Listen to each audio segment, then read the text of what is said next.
Hello? Mom? Dad?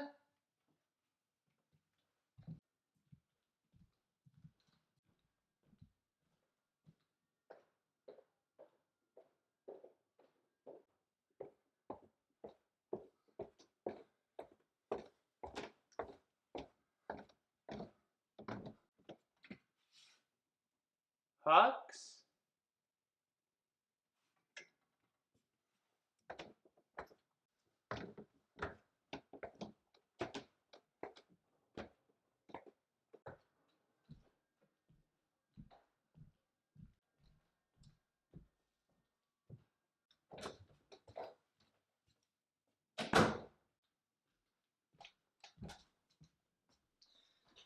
Well, this is awkward. Anyway, hello internet viewers, I'm the fairly OddGamer, and I hope you're all enjoying your holiday season this year. But for some bizarre reason, I happen to have the whole house to myself. And you know, it kind of reminds me of a certain movie series that both centers around Christmas, as well as having someone going through the same situation. What was it called again? Oh yeah! Home Alone.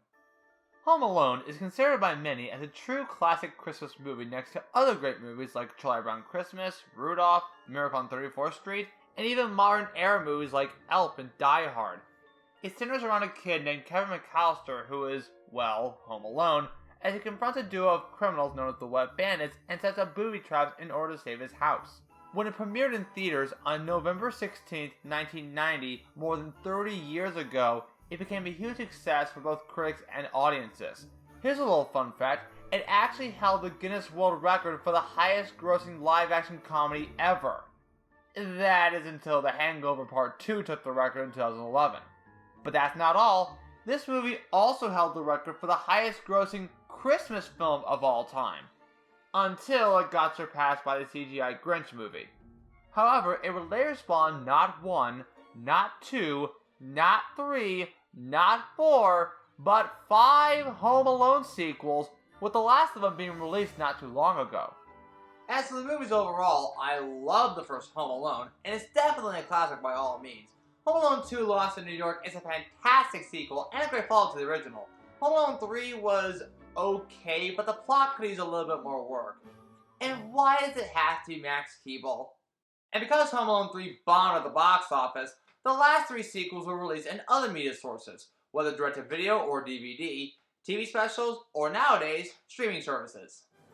Home Alone 4, Taking the House Back, tries to fool you into thinking of it being a reboot to the original because Kevin's in the movie. Yeah, if you're not Macaulay Culkin, then obviously you're not Kevin. And how Marv went from Daniel Stern to French Stewart completely eludes me.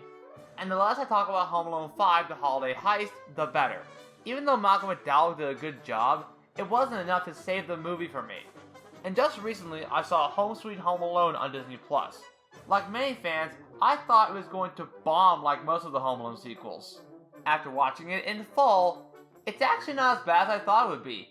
I mean, it's not good, but at least the filmmakers try to put their all into it. But of course, with a well-known movie franchise, lots of video game tie-ins were made, and this is where I step in.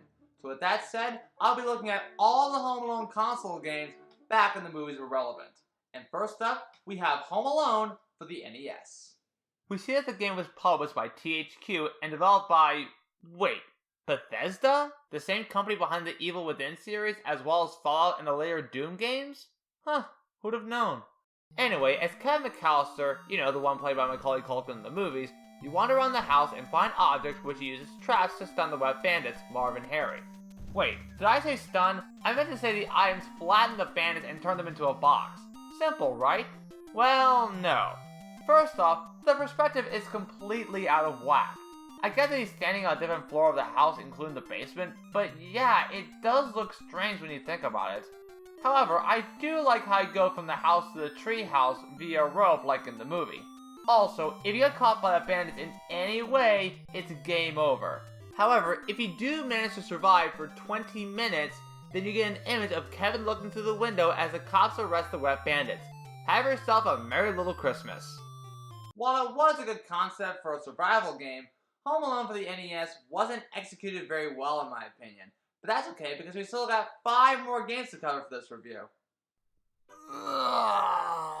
Man, That was some dream. Good thing I'm still alive, though. Hello? Duh! Dude, you shouldn't scare me like that. Oh no. You again. What do you want now? Oh, nothing. Just thought I'd check around the house. You know, there are lots of burglaries around during the holidays. I know you guys are high-tech with your security, locks, doorbell cams, intruder alarms, all that junk. But they can still find a way in, though. Yeah, I never thought of it that way. Anyway, I'd like you to be my Max for the occasion. Again? Oh no. Remember what happened last time? No. Well, I do, so you're gonna have to find another Max. Oh. Hey, wait a minute. What's that you got there? This thing? Oh, it's my Max plush. The gamer gave it to me as a gift. Wait, did you say Max? Yep. That's perfect. Mind if I take him from you? Sure, go ahead. I really don't need him anyway. Thank you. My, you look better than ever. Well, I guess I better head out now. There's so many houses that could be in danger of potential robberies. Anyway, see you later. You too, Grinch.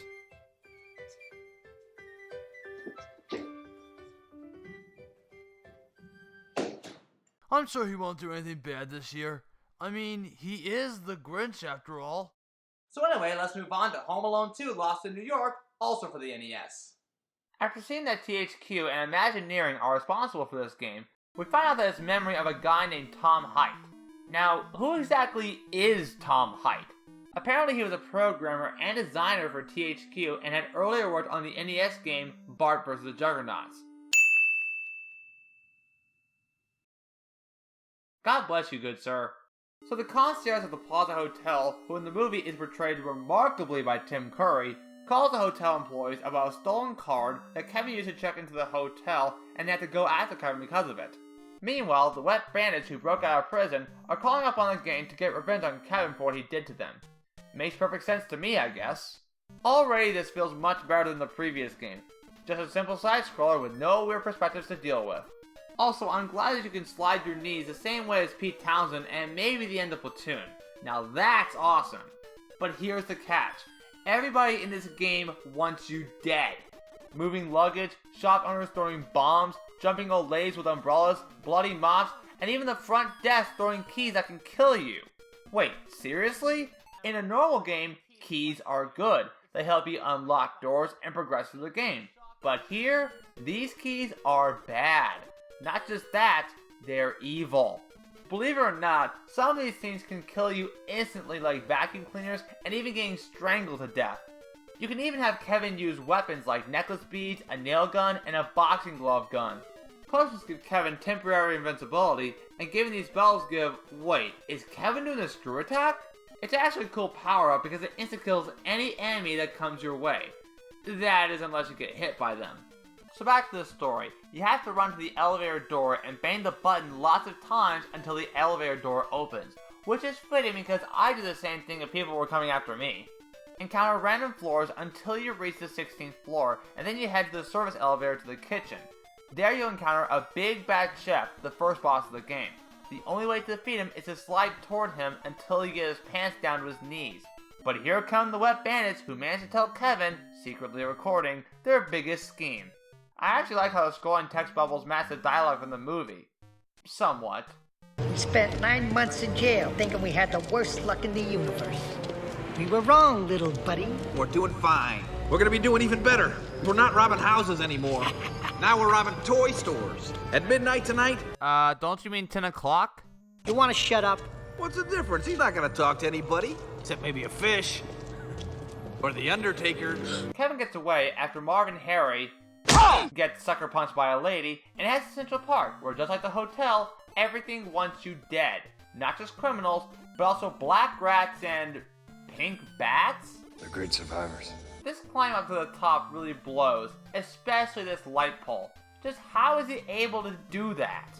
Also, you drop onto a sewer where you get pelted by birds dropping worms at him. At least, I think that's what they are.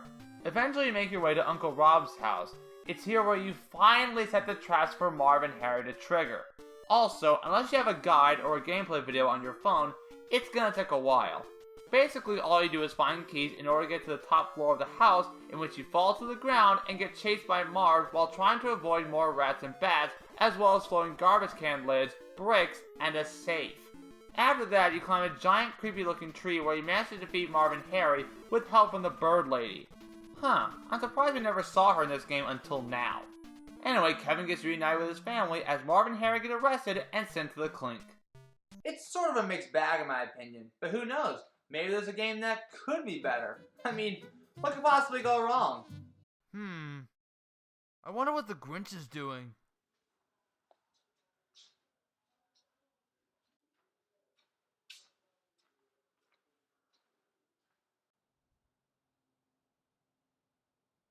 Well, Max, looks like we found our gold mine. It's got everything. Money, electronics, toys, gifts, it's loaded. So, here's what we do. We grab a bite to eat, and then we'll come back at 9 o'clock tonight. What do you think, Max? Excellent. Oh no! I gotta tell a gamer about this! Wait a minute. Where is he? Oh, this can't be good. But if I know the gamer well, I gotta check the one place where I always find him. Upstairs in his room. So with the 8-bit games out of the way, it's time to move on up to 16-bit. As always, we start off with Home Alone for Super NES. It's made by the same people behind Home Alone 2 for the NES, as we get an opening cutscene with Marv and Harry discussing their thieving plot. And by the way, it's being accompanied by a 16-bit rendition of Dance of the Sugar Plum Fairy from the Nutcracker, which in a way could foreshadow Macaulay Culkin's career, knowing that he was in a film version of the ballet 3 years later. Anyway, this feels much better than the NES version. All you do is find and retrieve a certain amount of valuable items like money, jewelry, even a candlestick. Wait, what? Not just in plain sight, but also in boxes, shelves, drawers, picture frames, even in a toilet and a bathtub. That's just disgusting. Then you deposit them through a laundry chute to the basement by a giant vault. You're telling me that the McAllisters have a giant vault in the basement? I've seen the movie before, and I know they're rich and all that. But when did they have a giant vault in the movie? Unless you're Richie Rich. Oh, now I get it. You can also find other items like pizza for refueling power, as well as extra lives if you find enough pizza slices. And even weapons like his BB gun, a slingshot, and a baseball. While you do start off with a small water gun that does next to nothing, it's nice to have other weapons at your disposal. Personally, I think the baseball is the most effective weapon in this game because it deals the most damage to enemies. Speaking of which, we do have Marv and Harry from the movie, but who is this guy supposed to be? Did we ever see him in the movie? Probably not.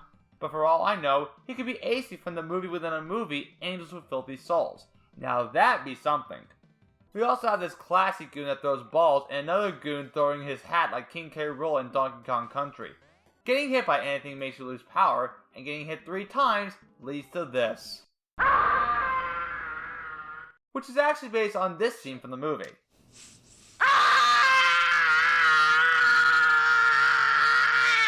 After finding the required amount of items, you have to go down to the basement and avoid getting hit by rats, spiders, ghosts, and even bats. They're great survivors.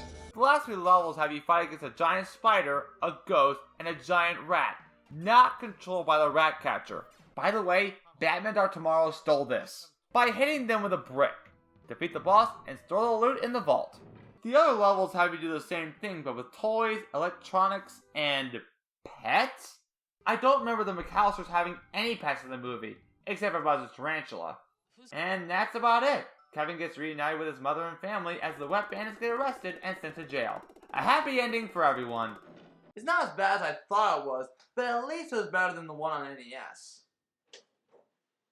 Gamer? Are you there? Hux!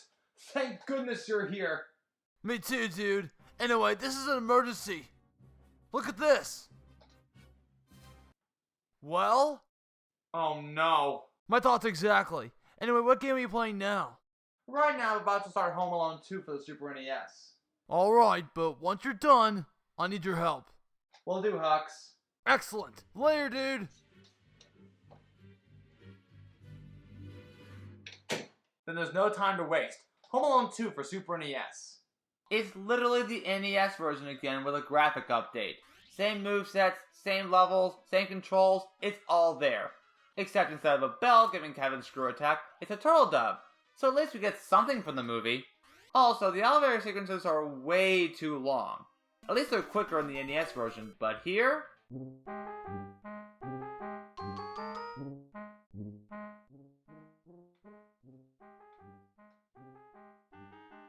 a bite to eat, and then we'll come back at 9 o'clock tonight. What do you think, Max? And unlike the NES version where you go to a random floor, this version requires you to go to every floor in order. Central Park is about the same, except we do see the bird lady in the sewer. I don't understand why, but that's what happens. I swear, the giant maze in Uncle Rob's house is much more difficult to tackle than the NES version. It's almost as confusing as the one maze level from The Lion King, Simba's Return. You have to find coded keys to unlock certain doors where you set up traps, which actually does follow the movie pretty well. But then we have the chase, which is also the same, so not much to talk about. And that's Home Alone 2 for the updated 16-bit NES system. So far, I haven't found a single Home Alone game that's considered good. I mean, I kind of enjoyed Home Alone for Super NES, but it can get tedious at times. Now, if you'll excuse me, I gotta help someone bag up some criminals.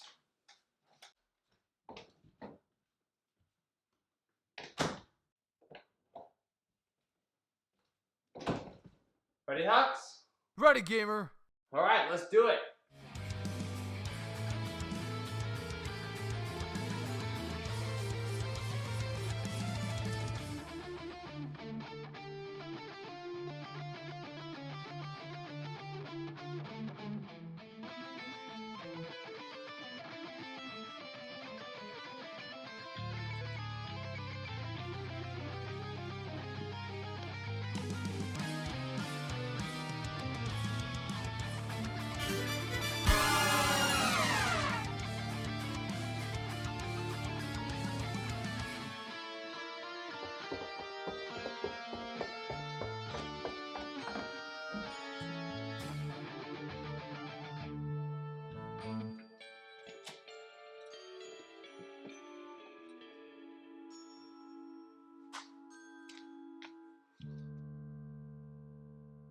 Phew. That was hard work. You telling me, dude? Yeah.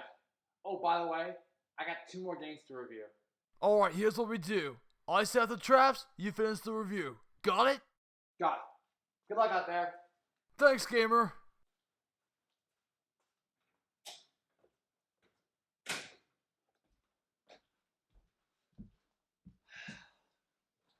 So like I said, we got 2 more games to cover for this review. And both of them involve Home Alone for the Sega Genesis. Let's take a look. As Kevin, you go around on a rocket sled and lay out traps for each house. In addition, you find items to create weapons to inflict more pain onto the wet bandits. They look pretty cool, but I couldn't find any operator items, so that alone sucks. In order to beat the wet bandits in a house, you have to inflict enough pain onto them. Manage to save all the houses within the time limit, and the wet bandits get arrested and sent to jail. While it is considered a good game by some people, I don't really get it. I can't find anything in this game that I would consider pleasurable. And I'm sorry to say this, but I'd actually prefer the Super NES version of Home Alone rather than the Genesis version. But before I get to the final game, I better check on Hux.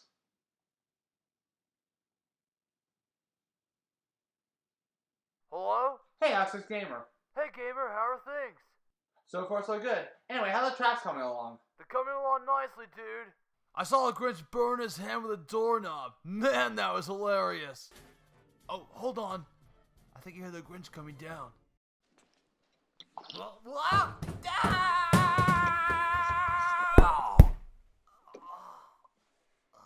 Yes! It works, dude. Glad it worked out, Hux. Anyway, I got 1 more game to cover for this review, and it better be a quick one. So, I'll talk to you later, Hux. Alright, later, gamer.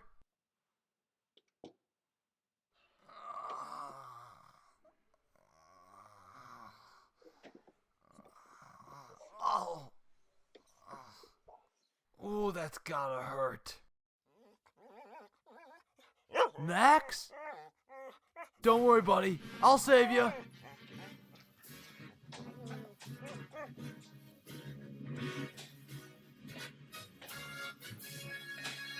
There you are.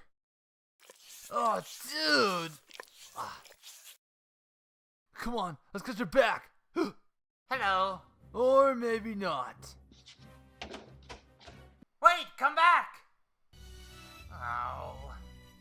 Why must I always do this?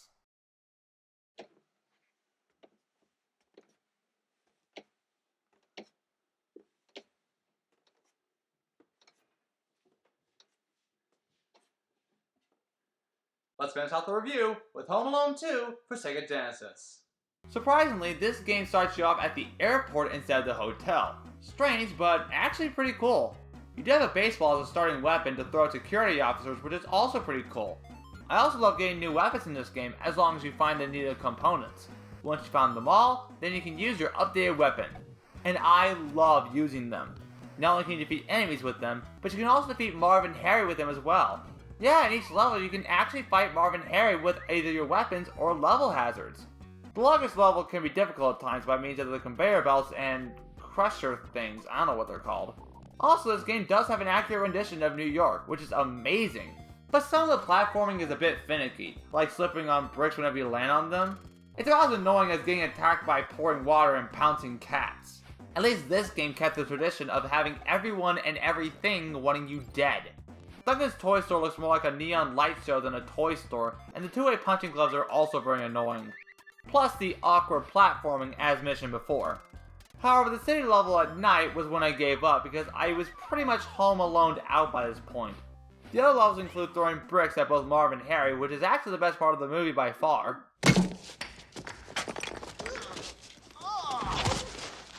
Kevin defeats the Wet Bandits at Central Park, and that concludes Home Alone for Genesis. There are a few other Home Alone games that I will not be covering for this review, like the European PS2 version and the Game Boy versions, which are basically watered down versions of the Super NES versions, but that's for another time. So with that said, Gamer! Hux, just in time! I just finished Home Alone 2 on Sega Genesis, and therefore finishing all 6 games in one review. Good to know. Anyway, I just saved Max, but now the Grinch is after me. Well, that can't be good. So, before he knows where I am, what did you think of the Home Alone games? Well, it's kind of hard to explain. I understand that almost every successful movie had to have a tie-in game at this point, but some of them for the most part didn't do the movies justice. For the tie-in games based on the first Home Alone movie, the NES version had a jacked up perspective. The Super NES version was an okay game, but the stuff in the basement, primarily the giant vault and boss fights, felt like I was playing a different game. And once again, I could not figure out how to play the Genesis version even if my life depended on it. However, in my personal opinion, the Home Alone 2 tie-in games are much better than the first movie tie-in games. They all have a flowing narrative with a clear objective, and I think they're all executed better. However, I personally believe that Home Alone 2 for the Genesis is the best game of the lot because it follows almost everything from the movie, except for a few things, and New York looks accurate. Had I been given more time, I would have been able to beat the game fully, but unfortunately it was not to be. Overall, the Home Alone games were not to my liking, but I'm glad I got to experience them. If you like, then go ahead and play them yourself. You may find something appealing in them that I could not. Well, that's a shame, dude. You're telling me. Hello? Can I please have my dog back? What's the magic word? Please? Sounds good to me. Thank you. You know, all this running and falling is making me quite tired. Sorry, dude. Here's your dog back. Thanks, buddy. Oh, Max, you're such a good dog. Oh, yes you are. Yes you are. Aw, isn't that sweet? The Grinch is so happy to have his dog back. Yeah, dude. I'm so sorry I doubted you. Will you ever forgive me? Of course, dude. Thank you. Oh, Gamer, I got you something. Thanks. You're welcome. Anyway, I should get going now. Merry Christmas! Merry Christmas. Oh, man, it's getting late. I should probably head downstairs and hit the hay. Later, gamer. Night, Hux.